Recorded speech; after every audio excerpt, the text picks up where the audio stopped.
กูอยากรู้ตัวว่าหัวหน้ากูรงเสียเดี๋ยวนี้เราใช้กูที่ในลองกูเนี่ยจะหอ YouTube นี่จะว่าใช้ปอกกูหัวหน้าที่รงนะอย่าเธอรงเด้อป้า subscribe กูที่ป้าเนี่ยรู้ชื่อ的กูที่อย่าถอมั่วจะสสื่อที่สื่อแจ้งเชียกูจะเตอในที่รีปอนะก็ตอนเทียยน Life Insurance ตัวปอหือตกก็เนี่ยก็สีเลยก็จะมีอยู่กูอยากจงท่ออยู่ป้าตก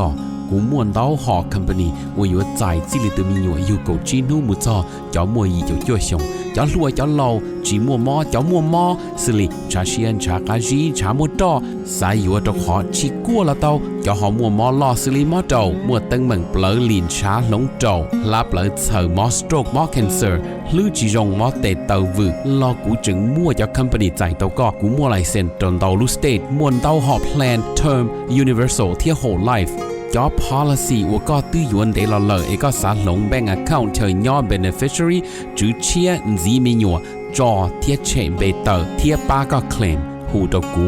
ยัวป้าขวดเดาตก่อนเดาเจ้า GE อ้อชายีศูนย์อ้อชาเปล่าเนี่ยรงนะจงเนี่ยคือที่นึงจ่าชะดะที่เราจะว่าอย่าอีตูก็ที่มองย่อมินิโซตาหรือกูอย่าอีตูเจ้าวันเนี่ยเทียจะยาลินเดในเรื่องตัวหาสาตัวอีตูเนี่ยออตูเปตูละยาอีหลอนเนี่ยจะหลอมูลัวเทียละเต้ามีอยู่เสลังเซิงจือละในหูตอโจตัวสตงโจจีอีออโจออเปล่าจวดโจเปนะอย่าจะว่าในให้ตัวกูนี่นอเลยในให้เตียในเรื่องตัวหาตัวหมู่เป็นมินิโซตายมัวหลือจังแจ้งในตัวย่อเปในหาสาตัวอีตูเนี่ยออตูเนี่ยเตนอซื้อละในหูโจหนึ่งโจจีอีออโจออเปล่าจวดโจเปเนยวัวโจเน่นะเตเราหนึ่งสิริยอสมองซื้อเนาะทอลินดาหนึ่งกูตัวว่าจะเนี่ยนั่นตัวเราละจะอยากให้เด็กในเรื่องตัวโจเปในเสียตัวเราที่อย่างเก่าเทียในหูสตองโจหนึ่งโจชีอีออโจออเปล่าจวดโจเปนะเนี่ยจงนะจงเนี่ยจงสีเทจะคือที่นั่งชาเสดารงเชียเปตะกะเราชินจีเนี่ยโตนู Friday ก็อลินดูวันที่ก็อ้อชงว่าจะนังกูชีเลยมันดาวยาที่จะกูเราถาไปยาเราไปนะกูจะเชียเดี๋ยวเราในเสดายนเรากูจะกล้าลงทุนอีลัง$1อยู่ว่า Powerball จะ Powerball เราตานะชิมันนั่งติดโตเจนเจเกี่ยมโตอี$1,000,000,000นะจะยาลินดา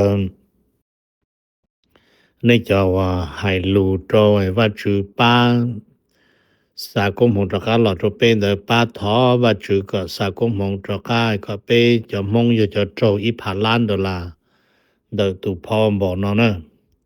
ไอ้กูหลอดตะกาปอ$1จะโหเที่ยวไอ้ในเสดยเลยปอ$ไอ้เป็น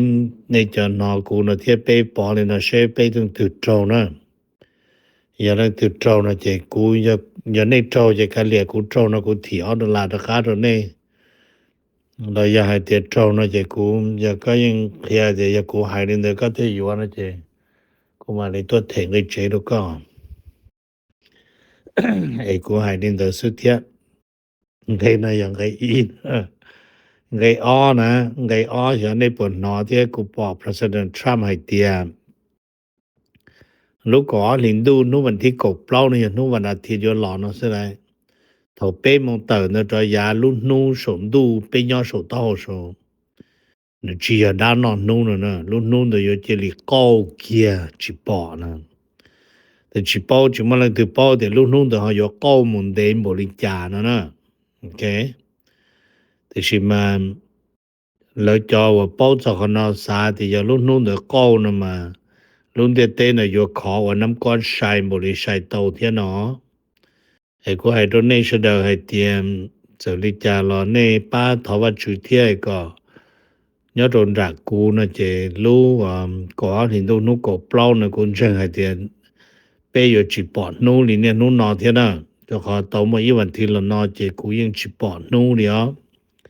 ปอดนู้นจะตียาลีละซื้อในจอว่าในหอปอดนู้นเจ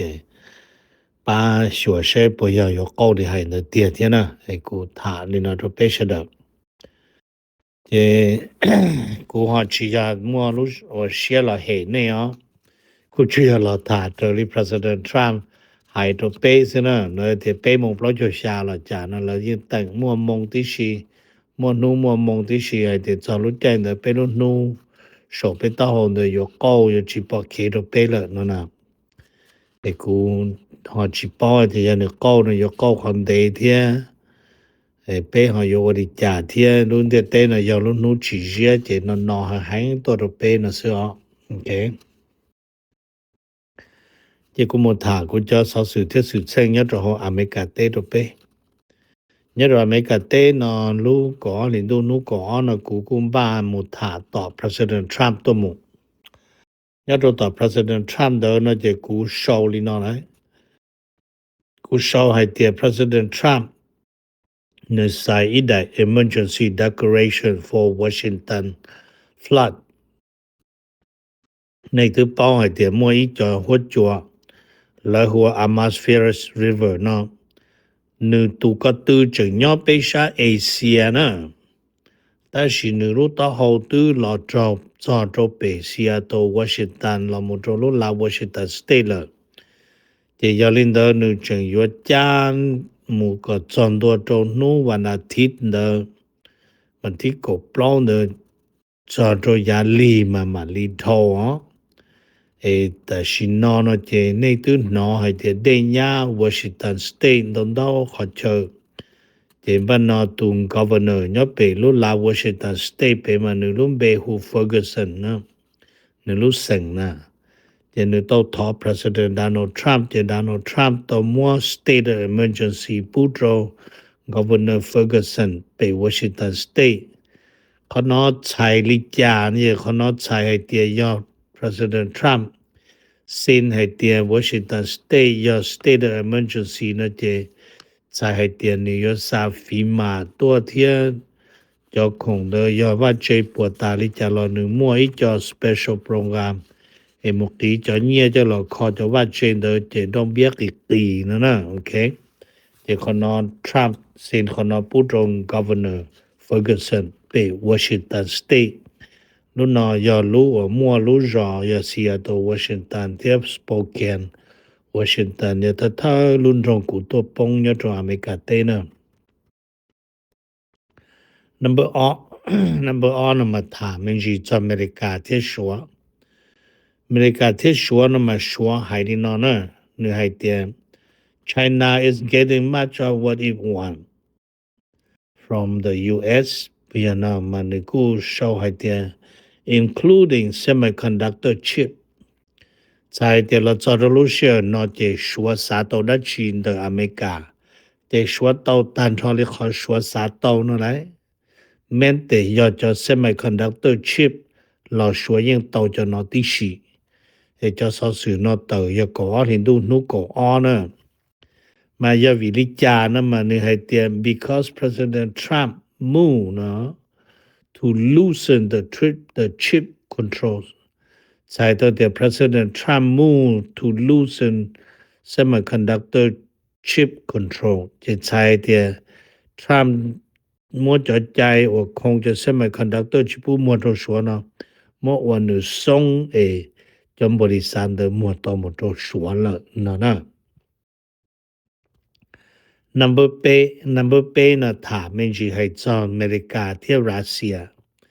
America theo Russia nó mà lấy xong đó America mà lấy xong hay tiền. The US plan to end Russia's war in Ukraine. Bây giờ thì America mua phèn nếu có cho ở Russia một war nhớ hồi Ukraine tù lia tà nó là lo ending nó mà tà nữa. Thì mà lấy hay tiền where it stand now ta chỉ nó này họ nhớ được họ từ nên là nụ nè thì bên nó lấy cô sau hay tiền khó vào lần ta chỉ nó cho tròn được nhớ được toàn từ nó tiền là hay nó lấy cô hay tiền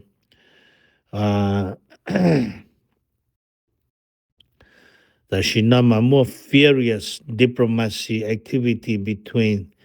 US and Ukraine theo Russia theo Europe thì lấy thả mà bao chế nữa America, Ukraine, Russia thế cho Europe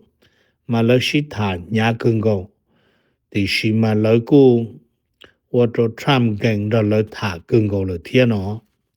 te chito po te nyaro khotu ta shima je kho chotro Russia Ukraine yo tu la yo ta na number plow na ma tha men ji chotro America te Israel hai chan the America te Israel na ma lau mo I dai ho the truck doctrine na ma la te truck doctrine power play in 40ใส่ต่อเด็ด President Trump มั่วอีใด Doctrine the Bush Doctrine มา Bush หายเตียโอ้ยก็เนี่ยจอดๆนั่นมากูซาจอดๆตัวก็เต็ม Bush หมู่ตัวแล้วเนี่ยเลยได้เฉยTrump Doctrine นั่นมาอย่า power play นั่นนะอย่าละมุชิลินอิทธิพลนั่นนะมาแล้วโชว์ให้เตีย President Trump new national security strategy in November 2025 is the Trump doctrine. The Konoya Trump doctrine no. Mayalin the no ha chai li ja no pia. Ma ne the top priority ma ya kho hai the Trump le la mu lu le kho priority interest. Ta je le ma la sure le kho commitment. Je le ma la lu shai lun de te na global with the home security home defense security แต่ละมามัวมันจะจงว่า Trump เขา strategy นะมาnumber E มา commitment จาก global แล้วใช้รุ่นเดียเตตาให้เดี๋ยวรุ่นเดียเตนะแต่ชินะกุนซอลิจะจงลิจะมาแล้วมาลิตะกาละมูวางแผนป้องกันอยู่รุ่นเตเชมาเทียลิฮูว่า the new national security strategy นะโอเคมาเลยจะได้เฉยยุโรปให้เตียคนอยthe new national security ideology สุดที่จะต้อง strategy เนาะที่กูมาถามนะตรงนี้เรารู้ให้เตีย ideology นั้นมาอย่าจุยซึ่งเราให้เตีย strategy นั้นมาอย่าแผนอย่ายุทธการ the แผนเนาะโอเคอย่าดู strategy นั้นมานึกที่เทียมาสู้มั่ว strategy มามั่ว plan เนาะโอเคเดี๋ยว number เนี่ยนะG นะมาถามมันจีจอดตรง的ว่าอเมริกาที่ยูเครนให้จะอเมริกาที่ยูเครนนะมาแล้วโชว์เลยนะแล้วโชว์ที่ยูเครน and Europe hand the US a revision of Trump's growth ที่วันนี้นะTrump ขอplan นั่นน่ะเห็นป่ะนะจะขอที่Trumpมั่วอีตัวแผนอยู่ว่าก็จอดรัสเซียยูเครนตัวที่ยูเครนจะมุนรอยูเครนจะพุ่งอยู่ในยุโรปที่แล้วขอด้วยเชียที่แล้วมั่วซาตัวTrumpที่Trumpที่โอ้Trumpพอแล้วแต่สิTrumpมันเก่งได้แล้วสิถาดงเลยนะที่Trump is growing sick of the meeting นั่นเองที่Trump เก่งได้แล้วสิถาแต่สิมารู้หอบเพียจะตีรู้ซื่อแล้วให้นะอย่า aim to end the war between Russia and Ukraine ซึ่งดูจะจูกจอดRussia Ukraine ตัวซึ่งแต่สิมาให้ดินเดจะอย่า Linsky review นะLinsky นะมาreview review นะมาใช้ที่จิกานะโอเคจิกาก็มัวนะจะละปอนซีตัวของยูเครนแต่สิมาTrumpแล้วกูมัวแผนเชียแล้วเดี๋ยวเขานะที่จะปอดยูเครนคนเดียว economic zone อย่าอเมริกาแล้วว่านะเจแต่สิมาเขาให้เดี๋ยวจะตู้จอยูเครนย้อนจิตเอาหัวรัสเซียจะเทียนย้อนต่อซื้อนะแต่สินะยูเครนแล้วป้อเดี๋ยวLinskyวันยัวจะแล้วเดี๋ยวยันบอกเด็กก็นะจะตกลงจอมัวว่าจะไปใส่หน่อเนี่ยของยูเครนใช้ตัว President เชียบว่าอยู่อะไรTrump ให้ตัวอเมริกาตัวแพทย์จะ Linsky เดี๋ยวนี้ยัง flexible ที่ก่อนแล้วใส่หน่อแล้วยังต่อแต่สิทอก่อนแล้วให้รัสเซียที่ก็ยูนิวันเดที่จอแล้วใส่หน่อนะแต่สินะย้อนตรงยูเครนมาป้องอีนอหรอจะขอแล้วจอได้เจอที่อเมริกาป้อไอ้ที่Linsky นอนเจที่นึกป้ออเมริกาเขาจุดอ่อนเลยจะยันเดอจะนึกว่า นึกจิเป้าได้สิทรัมป์รอลูทรัมป์ไฮตรงนู้นแล้วเสดทรัมป์เทียมเจดีเวนเทียมมาโกรูเบียแล้วเสดมัวยลินซักกีเจอหนึลูกของการในเตียจินาสุดเต็นนะมันทรัมป์เตอไฮตรงเยลินซักกีลูปันเจเทียตรงเจมัวเกียเทียก็มามงจงนะก็จึงมัวไม่อาตัววันไหนวันนอกกานะก็จิเจมันเปยจิปูก็มัวอีกข้ออาตัวกาลีอ๋อนั่นน่ะเจตชินอเจยอดทรัมป์รอลุนเดอแล้วนะก็ไฮตรงนี้นะลองเดียรอยอเทรอเชงเหรอnumber 12นะมาให้จอมอเมริกาที่แคนาดาอเมริกาที่แคนาดานะมากูถาตลี CBC นะ Canada Broadcast Company ยอตุมาโชว์ต่อมาแล้วโชว์ที่ Canadian boycott of US hitting the border state hard ใช้ต่อที่แคนาดาก็แคนาดาเสียที่เชียจิต้วนราอเมริกาเนาะนะมันอวดจอลักอเมริกาจอลักอวดจัวอ่านแคนาดาล็อกเกอร์ยกตัวอย่างที่วอชิงตันสเตทปอไอดาโฮปอมอนตานาปอดานอร์ทดาโคตามินนิโซตามิชิแกนจนอยจอจัวยชาโกเต้นเดลอมูโตชาตีเนี่ยเปียเจลเปียจอลักนี่เนาะนะมาคิดจนฮอเจแล้วเขาน้อมาชี้ย่อให้เตียเรื่องตือไฮแต่ชิมายา Congressional Report อย่าเลยเจ้าหมู่แถลงเนี่ยตัวโหสภาตัวลูกก่อนเห็นดูนู้วันที่ก่อช่วงอาเซียนนั่งก็ชี้เนาะยาวิริจานะมาแล้วเตีย because President Trump's policy no President Trump's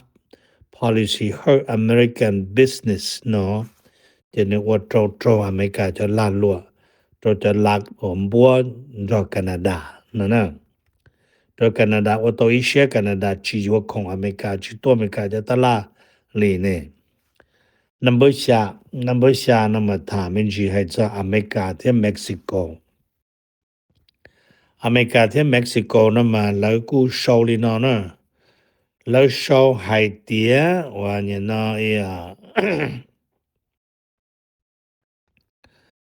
ว่าตัวลีไฮเดนะเจแล้วไฮลีนอแล้ว the number of international tourists ปุยนะมาจะ number 1ตัวจะได้เฉยตัวโหอเมริกาเนาะบ้านtourists นะcoming to America เนาะมาแล้วให้ decreasing with one exception ที่จะ number 1จะได้เฉยตัวจีอเมริกาเต้นมากีตันรถที่ชีตชี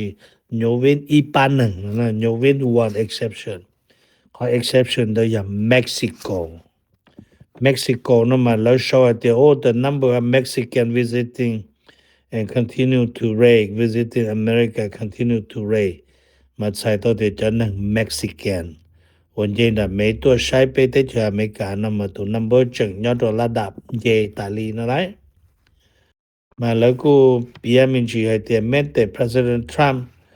ว่าเขาว่า immigration policy ยังยอให้เตีย主贴个没了，没用去动才没用多没的呢。number 2他们去做อเมริกาที่อิหร่านอเมริกาที่อิหร่านนะมาแล้วโชว์เลยเนาะแล้วโชว์ไอเดีย President Trump นะมาNew York was President Trump say Iran could avoid past and future attack with just a dealใช้ตัวเดียอิหร่านเนาะวันเดย์ก็นึกจะชดโจมกาตัวจะให้ยาตาเนาะเราจะตอนเดย์เนาะมุ่งเดมาอยู่จุสิ้นสัญญาณจากอเมริกานะมาอิหร่านขอสัญญาขอเดียวเนาะมาจะเดียวจากอิหร่านขอนิวเคลียร์โปรแกรมได้มาเนี่ยทุนเนาะอิหร่านชิกา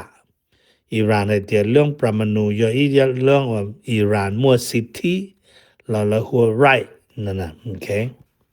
ตัวเขาเราชิมเกิดเขาถึงแล้วมันเจอว่าถึงแล้วเนาะ number จั่วถามมันจีอเมริกามุโตวานาสวลาอเมริกามุโตดาวานาสวลานั่นมาแล้วโชว์ให้เดีย the USA is ready to the US is already at war with Venezuela ใช่เดียแต่ชิโนอเมริกายังอดรอนต่อ Venezuela เลย cho lù nó hay tử có thì tu nu bản thi có mà lời show at the President Trump's violent thì bên là President Trump khó violent now nó tự xin nó nè mà nhưng giờ ít khó tactic của Trump qua là một tông đau sông nữa nè giá ta mà Trump censure Iran so ni nó vẫn là số là sự ta chỉ ta xin nó Trump tua kia vẫn là số là chống có nhau hạ đề thiết nhớ trâu nằm mò de Trump chẳng hay tiền Trump có một tua cho có cho chế nhớ trâu vẫn là số là sai nó number go nó mà lỡ thả mình chỉ li nó lỡ hay tiền or như nó a growing number of Republicans are signing on the affordable signing on after forced vote on ACA subsidy 那么要改的要看要考cụ thể或者那不敢排呢也估还都那点投入或下力以力这投入做力这cụ thể下波不注意但是如狗力狗一力狗二力cụ thể gì波做注意哦 OK 这个波不注意了你得了 OK 这cụ thể你得都那呢แต่สินอนจะมวยจะ Republican กาเราเซ็นส่งเสริมจะ Democrat วิริจาวิเดีย President Trump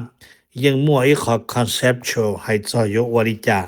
แต่สิมาหนึ่งมัวจะเราวางจิตว่าแผนจะเสดชี